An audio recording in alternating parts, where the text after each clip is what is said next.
Opa, meus lindos! Partiu para mais uma parte do meu amado portfólio. E hoje, com um objetivo um pouquinho diferente.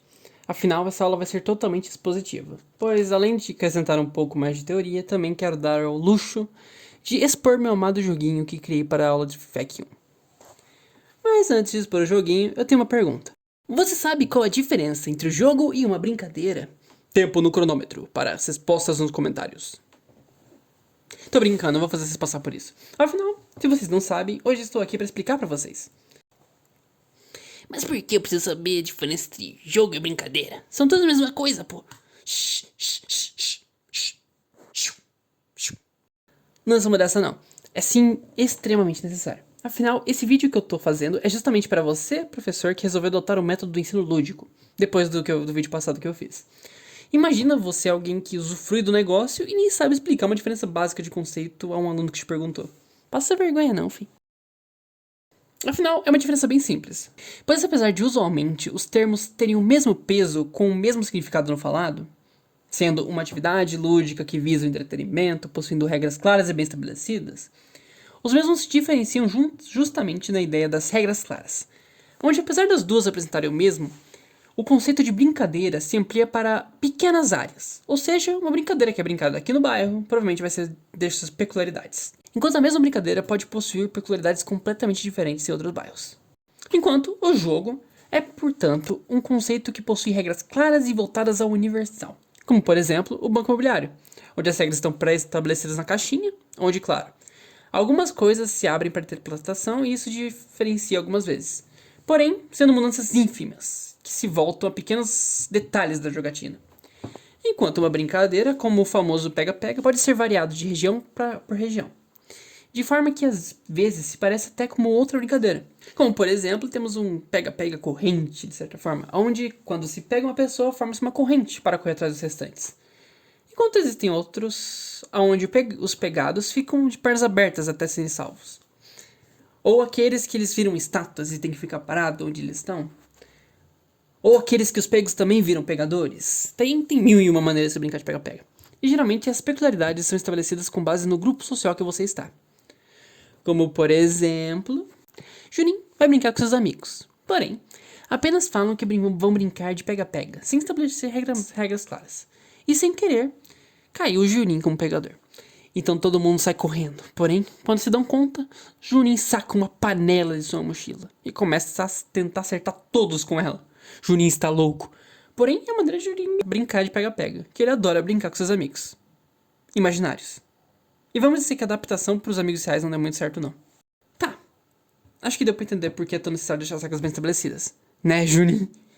Porém, ao contrário desse caso, é muito comum que as crianças utilizem a pré-brincadeira para estabelecer tais regras que vão ser aceitas naquela. Ah, vamos brincar de tal forma. Vamos escolher de tal forma, pegador. Ah, os pegadores vão fazer tal coisa. Ah, o Juninho não vai mais brincar. F, Juninho. Porém, se mereceu. E na verdade, é justamente essas variedades que classificam uma brincadeira. Agora, voltando um pouco mais para o jogo. Afinal, são os mesmos que realmente irão fazer parte de nossas pesquisas. Pois precisamos de objetivos claros e sem alterações bruscas para podermos realmente aprender algo nesse meio. E sabe por que eu sempre quis fazer isso? Bora para um joguinho para ver se vocês pegaram bem isso. Encoste suas mãos em uma superfície plana. Agora eu vou citar alguns possíveis jogos ou possíveis brincadeiras. Irá do seu julgamento. E sempre que você achar que é um jogo, você levanta uma das mãos. E abaixa caso ouça alguma que seja uma brincadeira. Caso as suas duas mãos estejam erguidas e novamente vier um jogo, você deve bater as mãos na mesa e as deixar abaixada. E se por acaso as duas estejam abaixadas e aparecer uma brincadeira, você deve bater uma palma e as deixar erguidas. Certo, preparados? Futebol, pique-esconde, queimada, morto-vivo, pedra, papel, tesoura, telefone sem fio, esconde-esconde, batalha naval, cabo de guerra, pega-pega, Minecraft, escravo de Jó, mímica, cabra cega, dança das cadeiras. Prontinho. Agora anote nos comentários como ficaram suas mãos no final.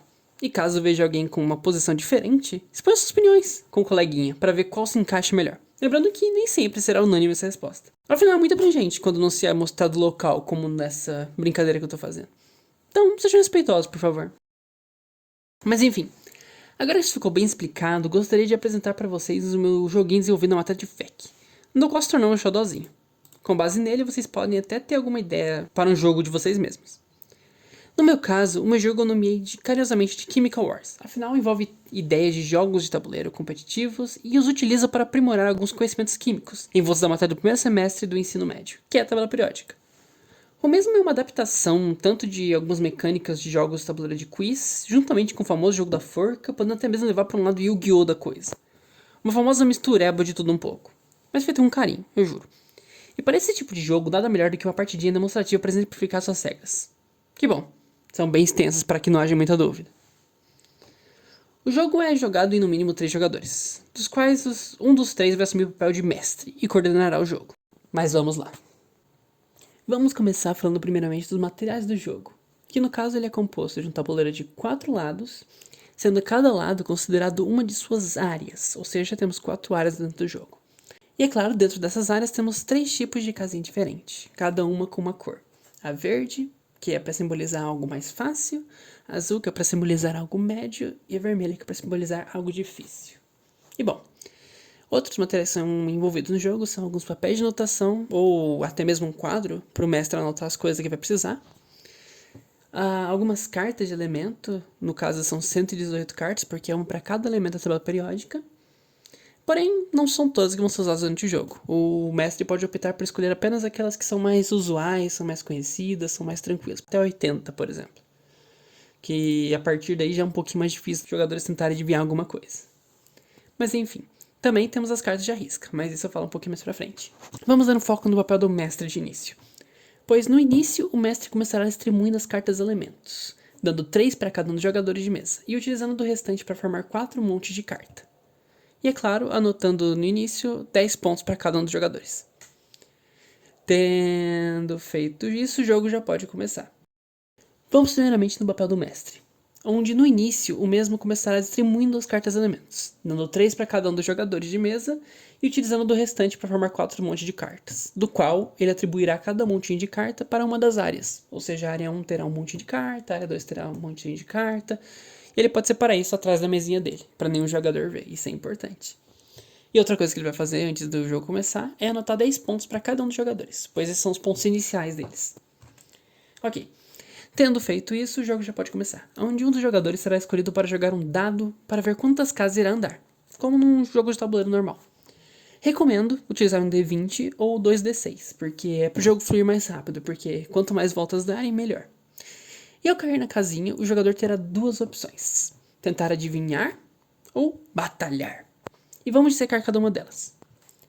Primeiramente, caso o jogador escolha adivinhar, a cor da casinha dele influenciará a escolha do mestre, pois o mesmo deverá escolher uma carta do montinho separado e aplicar uma espécie de jogo de adivinhação com o jogador, onde, caso a cor da casinha seja verde, o elemento faz acertar, ou seja, um elemento pequeno ou talvez um elemento grande, acrescentando bastante letras para ajudar o jogador.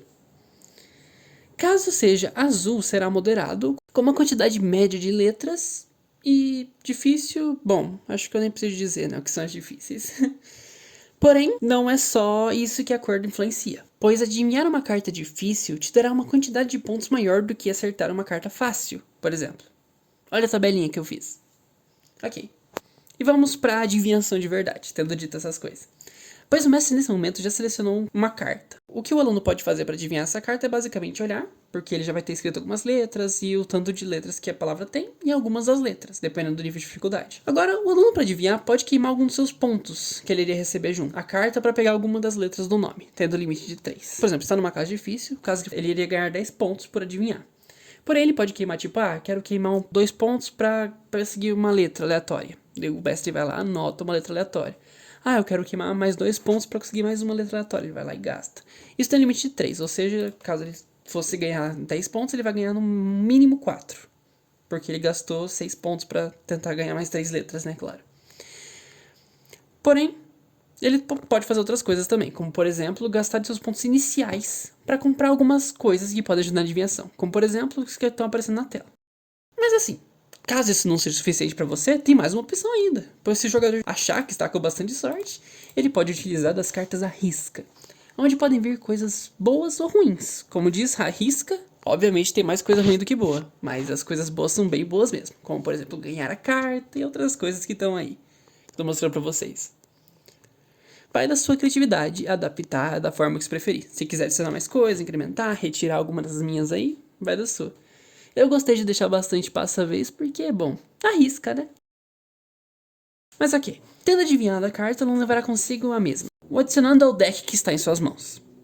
Junto, claro, com os pontos que sobraram para ganhar. Ou seja, se ele ia ganhar 10 pontos, ele gastou, sei lá, 4 pontos para pegar mais 2 letras. Ele ganhou 6 pontos, só somando naqueles 10 inicial dele. Caso não tenha gasto, né? Se ele gastou, ele perde aqueles pontos. Ou seja, ele gastou 4 para ver a tabela. Ele tinha 6, mais esses 6 que ele ganhou, 12. Ok. E ganha carta junto. Valeu a pena até. Porém, caso ele não acerte, não haverá reembolso dos pontos gastos. E ele perderá a vez para o próximo. Que, por obséquio, terá uma chance para acertar o elemento. Uma só. Se errar, ninguém ganha nada e o jogador desse último chute joga o dado novamente para sua vez. Ou seja, ele chutou, continua jogando. Ainda tem uma chancezinha para ter sua vezinha lá e poder ou adivinhar, ou quem sabe batalhar.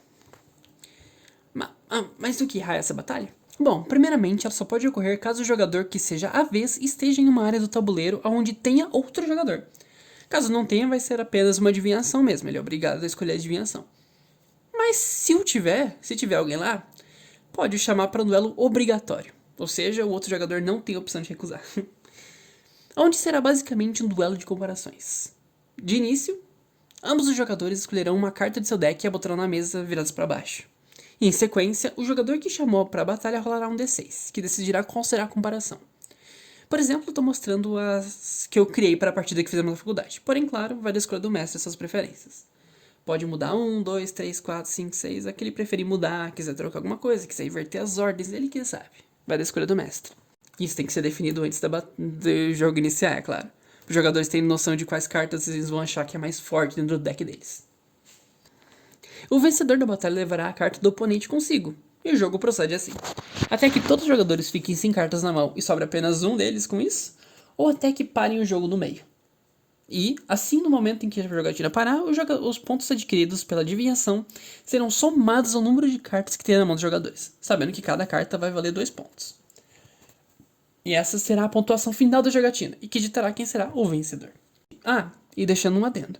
Caso acabem as cartas de uma determinada área na jogatina, o jogador é obrigado a batalhar com quem estiver lá. Se não tiver ninguém, apenas rode o dado novamente até sair da área. Acho que essa é uma regra importante, já que alguns jogos podem se estender bastante, até acabar as cartas dos 4 decks. E bom, acho que é isso. A ideia principal do mesmo é aprender muito por osmose, enquanto olha para suas cartas em busca de escolher a que se encaixe melhor nos requisitos de batalha. E claro, aprender a se localizar na tabela periódica. Porque tenho certeza que nas adivinhações a maioria dos jogadores vão querer comprar a tabela e analisar o número de letras para acertar. Porque é algo que eu gostei muito de fazer enquanto eu testava, então aqueles mais espertinhos vão querer fazer também. E garanto, pelos testes foi bem divertido com o pessoal, e para nós que sabíamos algumas informações na faculdade da matéria, foi legal reutilizar isso no jogo. Mas bom, no geral é isso, espero que isso possa ser útil para você de alguma forma, e muito obrigado pela atenção. Até uma próxima. Falou!